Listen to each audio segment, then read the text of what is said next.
Right, so it is day 64, I think, of my New Year's thing to plant a tree every single day of the year.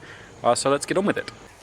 Right, so today's planting is a little bit of a simple one. So we are going with some more additions to the understory to be for the Kapok tree. And so this time we are going to be putting on the north side of that, we're going to be putting in a couple of Dracaena studinary.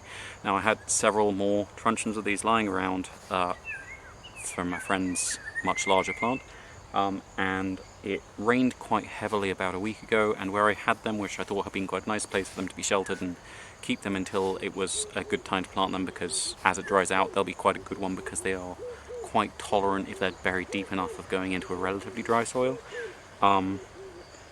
They got a little too wet and their leaves started to rot, so I thought rather than risk that happening again, I will plant these ones out and I'll bag up the rest.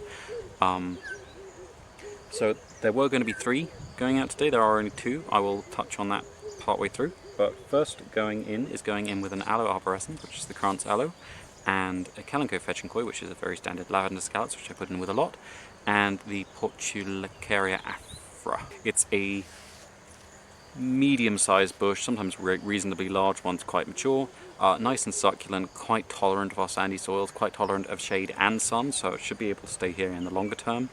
And as it goes a little bit higher, it should be quite good at keeping some of those larger grasses down, so it's more apparent where these are and they don't get accidentally scythed if the grass comes back up again this season, which it most likely will.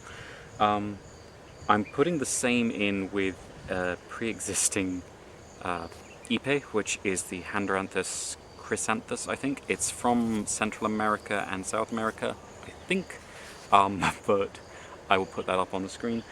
But these are ones that I don't transplant because they pop up by themselves, but they're a very pleasant tree and I would like some of them to keep, and because they're ubiquitous, I'd like to start marking out the ones that I want to keep because they're well positioned for where I would like one to be mature and basically be a mother for other ones that I can use as timber trees or just soil food.